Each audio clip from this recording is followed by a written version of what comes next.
السلام علیکم جی، میں ہوں ضیاء بلوچ۔ سامعین، 6 ججوں کا جو خط ہے وہ حکومت کے لیے، حکمرانوں کے لیے اور طاقتور لوگوں کے لیے واقعی درد سر بن گیا ہے۔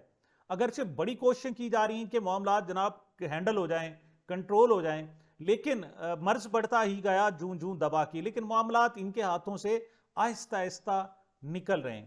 کیا ہوا، یہ کیا کر رہے ہیں جناب؟ سب سے پہلے تو انہوں نے کوشش کی کہ اس معاملے کو دبا دیا جائے، اور ایسا دبایا کہ جنگ جیسا بڑا اخبار اس میں یہ خبر ہے ہی نہیں، سرے سے انہوں نے شامل ہی نہیں کی، اس حد تک دباؤ تھا۔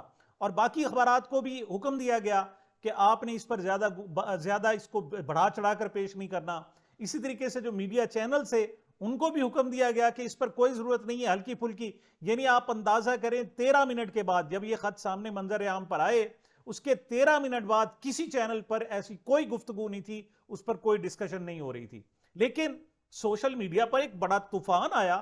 یہ پاکستان کی ہسٹری میں پہلی مرتبہ تھا کہ طاقتور لوگوں کو اس انداز میں عدلیہ کی جانب سے للکارا گیا تھا۔ پاکستان سے اس سے پہلے کبھی کوئی ایسی نظیر نہیں ملتی۔ اگرچہ جسٹس شوکت صدیقی نے ایک جناب جا کے تقریب میں، راولپنڈی بار کی تقریب میں جا کر کچھ اس قسم کی باتیں کی تھی، لیکن یہ پہلی مرتبہ ہے کہ 1 2 3 جج نہیں، 6 ججوں نے باقاعدہ لکھ کر دے دیا جناب کہ ان کو نہ صرف ہراساں کیا جا رہا ہے، بلکہ ایک جج کے بہنوئی کو باقاعدہ اغوا کیا گیا، اسے ٹارچر کیا گیا، الیکٹرک شاک لگائے گئے، بجلی کے جھٹکے لگائے گئے، اور ویڈیو بنوائی گئی۔ آپ الزام عائد کرو جناب کہ فلاں فلاں پر فلاں کرپٹ ہیں، اس قسم کی ویڈیو فلمائی گئی۔ تو جناب یہ پہلی مرتبہ ہے۔ پہلے جب یہ نہیں ہو سکا کہ کنٹرول کرنے سے، یا آئی گئی بات، رات گئی بات گئی کہ بات چلی جائے، ختم ہو جائے، جب نہیں ہو سکا، اور دوسرا ایک اور وجہ کہ پوری دنیا میں، یعنی خط آنے کے چند منٹ بعد ہی یہ پوری دنیا میں یہ خبر پھیل گئی، اور یہاں تک کہ وائس آف امریکہ میں، اور اسی طریقے سے امریکہ کے ترجمان دفتر خارجہ امریکہ میتھیو ملر سے بھی چند منٹوں بعد ہی سوال کیا گیا۔ انہوں نے کہا ہاں جی، لیٹر ہمارے پاس آ گیا ہے، لیکن ہم اس کو ابھی پڑھ رہے ہیں، ابھی اس پر بعد میں رد عمل دیں گے۔ مطلب اس حد تک یہ اہم ترین خبر تھی۔ تو جناب جب ایسے کنٹرول نہیں ہو سکا تو پھر جناب اب کچھ اور سوچا گیا۔ کیا؟ ایک ملاقات ہوئی ہے جی وزیر اعظم اور چیف جسٹس پاکستان کے زیر اہتمام، اور اس میں ایک سینئر جج جسٹس شاہ صاحب بھی تھے، اور ادھر سے وزیر قانون اور اٹارنی جنرل تھے۔ اب یہ 1 گھنٹہ 20 منٹ کی ملاقات رہی ہے، اور اس کے بعد فیصلہ کیا گیا ہے کہ ایک کمیشن بنا دیا جائے۔ آپ کو پتہ ہے جب کسی چیز کو ٹھکانے لگانا ہو تو کمیٹی کھیلتے ہیں، کمیٹیاں بنا دیتے ہیں، کمیشن بنا دیتے ہیں۔ تو یہاں بھی جناب وہی فیصلہ کیا گیا ہے کہ ایک کمیٹی بنا دیتے ہیں، اور کمیٹی کون ہوگی، کمیشن کون ہوگا جناب؟ وہ ایک ریٹائرڈ جج ہوگا، اور اس سے کہا جائے گا کہ یہ جناب آپ آ کر کریں۔ اچھا، اب یہ لوگ سمجھ رہے ہیں کہ معاملات آسان ہو جائے گا۔ یہ اتنا آسان نہیں ہے۔ پہلی بات تو یہ ہے کہ وزیر اعظم شہباز شریف صاحب اور چیف جسٹس قاضی فائز عیسیٰ کی یہ ملاقات بنتی نہیں تھی۔ پہلی بات تو یہ کہ یہ آج ملاقات نہیں ہوئی ہے کہ آج جمعرات کو 28 مارچ کو یہ ملاقات ہوئی، نہیں، جب 25 کو خط آیا تھا تو باقاعدہ اسی وقت یہ ملاقات ہوئی تھی، اور اس حوالے سے باقاعدہ کہا ہے انہوں نے کہ نہیں جی واقعی یہ ملاقات، ہارون پاشا نے جناب باقاعدہ اس حوالے سے ٹی وی چینلز پر انہوں نے کہا ہے کہ یہ پہلے دن ہی ان کی ذرائع کے مطابق یہ ملاقات ہو گئی تھی۔ اچھا، اب کہا جا رہا ہے جی کہ یہ کیا مطلب؟ یعنی جج الزام لگا رہے ہیں کہ انہیں حکومت کی طرف سے یا حکومتی ایجنسیوں کی طرف سے دھمکایا جا رہا ہے، اور آپ انہی کو انکوائری دے رہے ہیں جی آج انکوائری کریں۔ یہ کیا طریقہ کار ہے؟ یہ تو ایسے ہی ہے جیسے اپنی داڑھی جناب دوسروں کے ہاتھ میں دے دے، اور دوسری طرف آپ کوئی دودھ ہے تو اس کی رکھوالی کے لیے آپ بلے کو بٹا دیں۔ اور اس سے پہلے بہت ساری انکوائری ہوئی ہیں۔ اچھا، بات صرف یہیں تک ہوتی تو پھر بھی تھی، اب بات آگے کچھ اور بڑھ گئی، اور یہ کہا جا رہا ہے جناب کہ اس کے ٹی او آر جو طے کیے جائیں گے اس میں یہ بات رکھی جائے گی کہ جج آ کر اس کمیشن کے سامنے اپنے الزامات کو ثابت کریں، اور اگر وہ ثابت کرنے میں ناکام ہوتے ہیں تو یہ مس کنڈکٹ ہو جائے گا۔ پھر اس کو جناب ججوں کی جانب سے اسے مس کنڈکٹ تصور کرتے ہوئے یہ جج نکال دیے جائیں گے، 6 کے 6 جج نکال دیے جائیں گے۔ اچھا، ایک طرف جناب وہ کمیشن بنا رہے ہیں، اور دوسری طرف وہ تمام صحافی جو اس وقت حکومت کے کاسا لیس تھے، ایجنسیوں کے کاسا لیس تھے، جو جمہوریت کی بجائے ذاتی امریت پر اعتماد کرتے ہیں، اور ان کو جناب ان کے بلبوتے پر کھڑے ہوتے ہیں، وہ جناب انہوں نے ایک حملہ کر دیا، اور ایسا شدید حملہ کر دیا ہے کہ کل تک وہ جج ٹھیک تھے، لیکن آج جب انہوں نے کہا ہے کہ ان پر ایجنسیوں کا پریشر ہے، ان پر دباؤ ہے، ان کے ساتھ زیادتی ہو رہی ہے، ان کے سے جو فیصلے کرائے جا رہے ہیں، خاص طور پر جو سیاسی فیصلے کرائے جا رہے ہیں، وہ انتہائی غلط دباؤ میں کرائے جا رہے ہیں، تو آج جناب وہ بالکل خراب ہو گئے ہیں۔ ان پر ایسے ایسے رقیق حملے کیے جا رہے ہیں کہ جناب ان کے خلاف فلاں ریفرنس ہو گیا، اس کے خلاف فلاں ریفرنس ہو گیا، ان کے خلاف فلاں ریفرنس ہو گیا۔ آج جناب میں کچھ پیپلز پارٹی کے دوستوں کے درمیان بیٹھا ہوا تھا اور وہاں یہ بات ہوئی، ایک ہمارے انتہائی سینئر لائر ہیں پیپلز پارٹی کے، جناب بڑے اہم شخصیت ہیں، جب جسٹس افتخار چودھری والا معاملہ آیا اور احتجاجی تحریک چلی تو اس وقت وہ وکلا موومنٹ میں اہم ترین عہدے پر تھے، تو مجھے وہ جناب بڑی سختی سے کہنے لگے دیکھیں جناب یہ ایسا نہیں ہے معاملہ، میں تو افتخار چودھری صاحب کو بھگت چکا ہوں، جب افتخار چودھری صاحب کی یہ موومنٹ سامنے آئی تھی تو ہم نے جناب رات دن ایک کر دیا تھا، ہماری بار کے صرف 14 وکیل تھے، ان کو ہم نے غدار بار جناب ڈکلیئر کیا تھا، اور میں نے جناب اپنے پیٹھ پر ڈنڈے کھائے تھے، وہ ڈنڈے ابھی تک بھی میرے پیٹھ پر ضبط ہیں، مجھے جناب میاں والی کی جیل میں رکھا گیا، اور مجھے تو ابھی تک وہ جناب ظلم اور اذیت ہی جو ہے نہیں بولی۔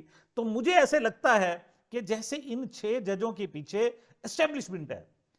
میں سن کر حیران رہ گیا، میں نے کہا حضرت بڑی کمال کی آپ نے بات کی ہے۔ میں نے ان سے پوچھا، میں نے کہا میں بڑا احترام سے آپ سے عرض کرنا چاہتا ہوں، آپ یہ بتائیں کہ آپ کے جو صدر ہیں جناب آصف علی زرداری صاحب، وہ جو صدر بنے ہیں وہ کس کی اشیرباد سے بنے ہیں؟ تو کہتے ہیں جی اسٹیبلشمنٹ کی۔ اچھا، اور میں نے کہا جی جو جج ہیں ان کے متعلق ابھی آپ کی رائے ہے کہ ان کے پیچھے اسٹیبلشمنٹ ہو سکتی ہے؟ قانون یہ کہتا ہے، آئین یہ کہتا ہے، ہمارا دین یہ کہتا ہے، مذہب یہ کہتا ہے کہ جب تک کسی کی طرف سے کوئی ایکٹ غلط کر نہ دیا جائے آپ اسے یہ نہیں کہہ سکتے کہ اس کو سزا دے دیں، پہلی سزا دے دیں، آپ ایسا ہرگز نہیں کر سکتے۔ اب میں آپ سے ایک سوال کرتا ہوں کہ آصف زرداری کے پیچھے اسٹیبلش فیکٹ ہے کہ جناب وہ فوج کے نمائندے ہیں، فوج نے انہیں جناب صدر بنایا ہے، ان کے تو آپ سپورٹ میں کھڑے ہوئے ہیں، اور یہ جج جو کہہ رہے ہیں جی کہ ہم 2 سال سے اسٹیبلشمنٹ کا عذاب بھگت رہے ہیں اور ہم پر زیادتیاں کی جا رہی ہیں، غلط فیصلے کرائے جا رہے ہیں، ان کے بارے میں آپ کہتے ہیں نہیں یہ فوج کا کوئی نہ کوئی پیچھے ہاتھ لازمی ہوگا، تبھی تو جناب یہ بات کر رہے ہیں، ورنہ نہ کہتے۔ میں نے کہا جی یہ کون سا آپ کی دلیل ہے، کون سی آپ کی منطق ہے، آپ کس جگہ کھڑے ہوئے؟ کہہ رہے نہیں جی ان کو پہلے چاہیے تھا کہ پہلے آ کے کہتے جناب یہ جو ٹرائل عمران خان کا ہو رہا ہے یہ بڑا غلط ہو رہا ہے۔ پھر میں نے ان سے عرض کیا، میں نے کہا جی ٹھیک ہے آپ پیپلز پارٹی کے رہنما ہیں، آپ کو عمران خان اچھا نہیں لگتا، آپ کا ان سے اختلاف ہے، لیکن اس کا ٹرائل گزشتہ 8 مہینوں سے ہو رہا ہے، کاش آپ ایک احتجاج کر دیتے، ایک بیان ہی دے دیتے کہ میں عمران خان کا مخالف ہوں لیکن اس کا جو ٹرائل ہو رہا ہے غلط ہو رہا ہے، یہ قانون کے تقاضوں کے مطابق نہیں ہے۔ ہم کہتے کہ جناب آپ بڑے عظیم الشان شخصیت ہیں، لیکن در حقیقت اس وقت آپ اسٹیبلشمنٹ کی آڑ میں چھپے ہوئے ہیں اور اپنے آپ کو بڑے ڈیموکریٹ کہتے ہیں، اپنے آپ کو بڑا جمہوریت پسند کہتے ہیں، جبکہ حقیقت میں آپ پٹھو بنے ہوئے ہیں، آپ اس کے پیچھے۔ دوسری بات، عمران خان کو پر آپ ابھی بھی شک ہے، آپ کا سب سے بڑا الزام یہ ہے نا کہ 2018 کے جو الیکشن ہوئے تھے اس میں عمران خان کو لایا گیا تھا، تو یہ بتائیں اس اسٹیبلشمنٹ کی مبینہ احمیت۔ میں کہتا ہوں آپ کی بات مان لیتا ہوں کہ واقعی جناب اس وقت اسٹیبلشمنٹ نے عمران خان کی حمایت کی تھی، آپ کہتے ہیں مبینہ طور پر، تو اس حمایت کی کتنی سزا بھگت چکا ہے عمران خان؟ وہ تو جیل میں پڑا ہوا ہے، اس کی پارٹی توڑ دی گئی ہے، اس کو الیکشن نہیں لڑنے دیا گیا، لیکن اس کے باوجود وہ عوام کی حمایت سے 2/3 اکثریت جیت چکا ہے، اور اب آپ جو ساری زندگی ووٹ کے تقدس کی بات کرتے رہے، آئین کی تقدس کی بات کرتے رہے، آپ اس کا ووٹ تسلیم کرنے کے لیے تیار نہیں ہیں۔ اور پھر اب اگر آپ کہتے ہیں کہ ہاں جی ہمارے ہاں جمہوریت کی سب سے بڑی چیمپئن جو ہے وہ محترمہ مریم نواز صاحبہ ہوتی تو کھڑے ہو جائیں اس کے پیچھے، پھر کہیں کہ وہ جناب وہ جو کہتی تھی مجھے سارے راستے آتے ہیں، مجھے پتا ہے اس کے لیے صرف تھوڑی سی محنت کرنی پڑتی ہے، تھوڑی سی معافی مانگنی پڑتی ہے، تھوڑا سا جھکنا پڑتا ہے، وہ تو معافی مانگ کر تھوڑا سا جھک کر آج وزیر اعلیٰ بنی بیٹھی ہیں۔ تو آپ کو جمہوریت کی جو امید ہے وہ اگر ان 6 ججوں میں سے نظر نہیں آ رہی اور آپ کو جو نظر آ رہی ہے وہ مریم نواز سے نظر آ رہی ہے، تو آئیں پھر بسم اللہ پڑھیں۔ ان سوالوں کا ان کے پاس کوئی جواب نہیں تھا۔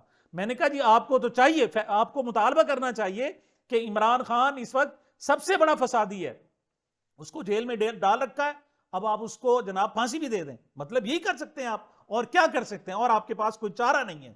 اور دوسری بات میڈیا, یہ جی سارا میڈیا کا کیا دھرا ہے. میں نے کہا واہ واہ, اب تو میڈیا بڑا پاک ہو گیا, صاف ہو گیا, پوتر ہو گیا. 2 سال سے اس شخص جسے آپ فسادی کہتے ہیں, جسے جیل میں ڈالا ہوا ہے, اس کی تصویر نہیں آ سکتی, اس کا نام نہیں آ سکتا. اب تو میڈیا بڑا پاک ہو گیا نا, اب تو بہت اچھا ہو گیا میڈیا. تو حقیقت یہ ہے جناب کہ اب لولے لنگڑے قسم کے بہانے ہی کیے جا رہے ہیں. اب حکومت ایک منصوبہ بنانے جا رہی ہے جناب کہ اس قسم کا ایک کمیشن بنایا جائے گا, اس کمیشن کے تھرو یہ ڈکلیئر کر دیا جائے گا کہ یہ جناب سارے جھوٹ کا پلندہ ہے, اور پھر بیک جنبش قلم ان 6 کے 6 ججوں کو فارغ کر دیا جائے گا. یہ پہلی مرتبہ نہیں ہے, اس سے پہلے مشرف صاحب بھی ججوں کو اسی طریقے سے فارغ کر چکے ہیں. اب جو اسٹیبلشمنٹ یہ جناب وار کرے گی, یہ پیپلز پارٹی کے اور نون لیگ کے کندھے پہ رکھ کر وار کرے گی. اور اس سے پہلے کہہ دینا کہ جناب یہ ججز جو ہیں در حقیقت کسی اسٹیبلشمنٹ کے ایک سیگمنٹ کا ان کے پیچھے جناب سپورٹ ہے, تعاون ہے. یہ صرف اپنے آپ کو دھوکہ دینے والی بات ہے. میں سمجھتا ہوں کہ جو ظلم کیا گیا ہے, جو زیادتی کی گئی ہے, جو اس وقت جمہوریت کو ٹکڑے ٹکڑے کیے گئے ہیں, جمہوریت کو جناب زندہ درگور کیا گیا ہے, اس سے اس کی کوئی امید کی کرن, اس سے زندگی کی امید کی کرن اگر کہیں ہے تو یہ 6 جج ہیں. میں سلام پیش کرتا ہوں, انہوں نے انتہائی مشکل وقت میں انہوں نے سامنے آئے, جہاں کوئی راستہ نہیں نکل رہا تھا, وہ لوگ سامنے آئے اور انہوں نے امید پیدا کر دی ہے. انہوں نے اس اسٹیبلشمنٹ نون لیگ اور پیپلز پارٹی کے اس سارے کے سارے پروپیگنڈے کو ملیا میٹ کر دیا ہے کہ جناب پاکستان میں عدالتیں آزاد ہیں, عدالتیں فیصلہ کر رہی ہیں, تو ہم مداخلت تھوڑی کر سکتے ہیں. امریکہ یہ کہتا, عرب ورلڈ یہ کہتی, باقی یورپ, انگلینڈ سارے یہ کہہ رہے تھے. اب جناب اس سارے بیانیے کا تیا پانچا, اور اب اس کا جناب ڈیمیج کنٹرول کرنے کی کوشش ہو رہی ہے. لیکن میرا خیال یہ ہے کہ اس وقت وکلا جاگ رہے ہیں, پاکستان کے عوام جاگ رہے ہیں.